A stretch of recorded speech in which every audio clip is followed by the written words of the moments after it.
I can't play basketball. Spoiler alert. I'm really bad at it. Real shit. How's everyone doing? I just turned 30 and I became a dad at like the same time, like birthday fucking baby. I felt good, like I ended my 20s flawless victory, you know, no STDs, you know, I did it the right way, and then now I'm a dad. Like being 30 and a dad, that's not weird.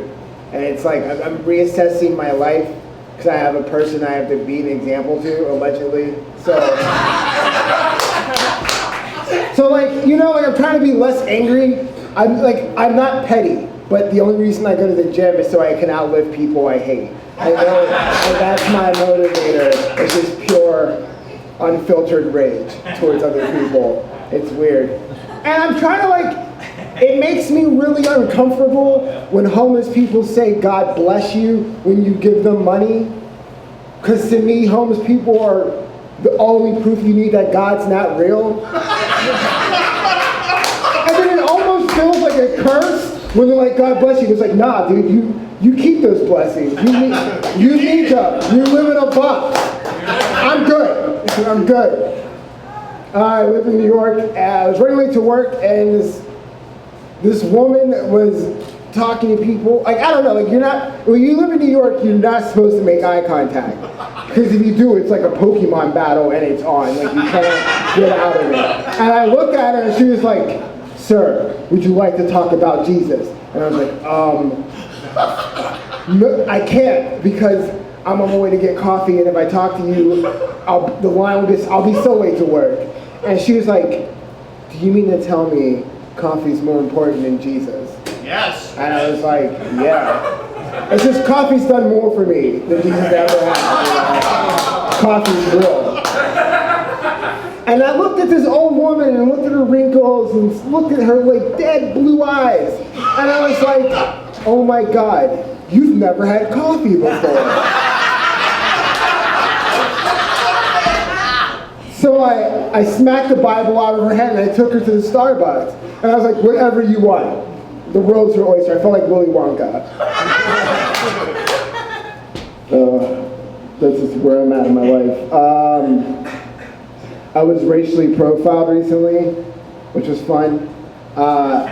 It was low-key. It wasn't like they were like, you're gonna steal. It was like I was walking home from work, and this beautiful white couple who gentrified my neighborhood was also walking home from, I don't know, being hip. I don't know what they were doing with their lives.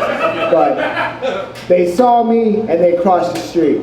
So I crossed the street because they can see behind me. So I don't know, you know? So I crossed the street, they did it again. And I did it again. And we did that little mild racist liberal dance for 10 minutes until they were like, fuck this, and they started jogging away from me.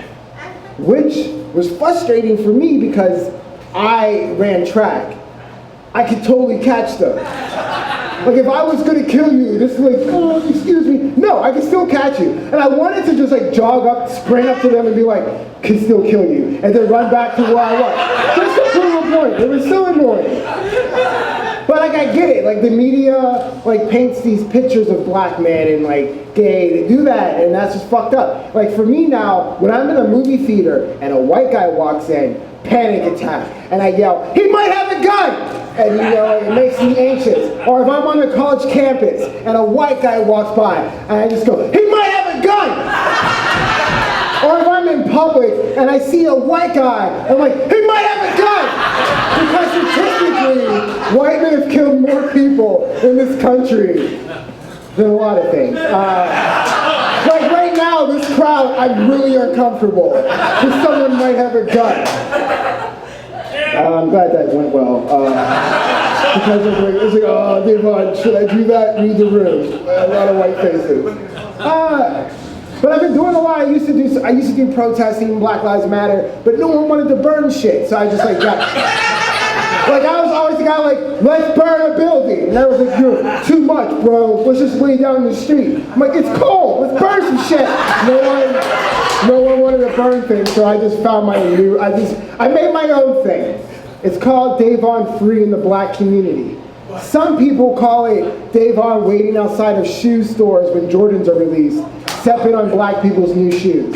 And I do that, and then while I'm stepping on their Jordans, I say, take off your chains! Take off your chains! and then I run, because black people hate when you step on their shoes. But, you know, Harriet Tubman said, you can't free everyone. All right, that's good. Okay. You guys were with me, and then I went too far. This has been good. I think I have a story that is not related to anything I said, because comedy. But it's a story I think everyone should know. One time I was at a party and I farted really bad, because I'm lactose intolerant. Like, everyone's passing around pizza. I can't eat that shit because it will fuck me up. And this night will be ruined for all of, not for me, because I've smelled those farts, but you guys don't know. All right. And I was at this party in the ghetto, and not like hipster ghetto, but like a real ghetto. There were kids at this party, you know, and they could hold their own. They were rolling dice in the corner. Like, those little niggas were down. It was a hood party. I was there, and at most black parties, there's food. And I ate some pasta, and I noticed the familiar rumblings of, you had some milk in your body, Davon.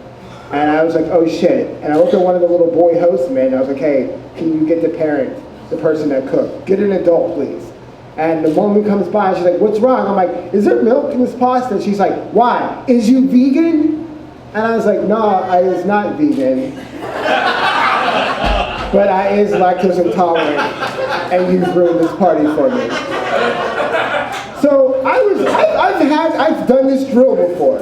I go outside, I let out such a big fart. It was so good. Like, it was like in those movies where they're like, the nuke's gonna go off, and it blows up. Like, that's how I felt, but I was in a safe, non-populated area, so there was no collateral damage. And I gave that fart 10 minutes to just live its life. You know, go into the atmosphere, fuck off, you know. But then I go in the party and I realize, oh shit, this is a really clingy fart. It came back in the party. Clingy is a fart. I'd have broken up with this fart if we were dating. So clingy.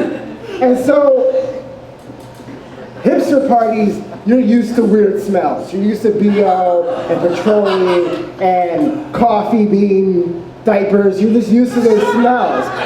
At a black party, everything stops until they locate that smell. So someone goes, hey yo, what's that shit? And then someone's like, yo, did someone die? And the music stops, and I'm like, oh shit, it's about to get real. They're about to investigate this. I'm guilty as fuck. It was me. And I was like, do I own up to it? I'm an adult. No, I don't own up to it. I'm a coward. So I was like, what can I do, man? They're smelling people like in the line. It's like you're Jewish in the Holocaust, you know they're gonna check you next. Like, fuck. So I look at one of the little kids, and I'm like, it's going down, man. And I look at him and I go, hey little man, are you okay? Perfect setup, you know, I just do that at him. And he freaks out like a rookie. He goes, it wasn't me! It wasn't me! Perfect reaction for me, because whoever denied it supplied it. And this little fucker was caught red-handed. And now, everyone's passing this 5-year-old boy around smelling his butt. Like truth or dare, smelling this little boy's butt. And you can see on this little boy's face, as years of therapy is just downloaded on his head. It's like he's gonna be 30 and he's like, I can't ejaculate unless you smell my ass. Like, it's gonna fuck him up for life. And I'm in the corner watching, because now no one thinks I farted. It's beautiful. It's beautiful. It's the best that could have played out for me. Fuck that kid. He's not my kid. They finally put this little boy down, and he's like crying, he's depressed, he's sad. Strangers have smelled his butt. And he looks at me and he's like, why? Why? And I'm like, dude, you've got to get used to being accused of things you didn't do. You're black. Thank you guys. Davon Magwood.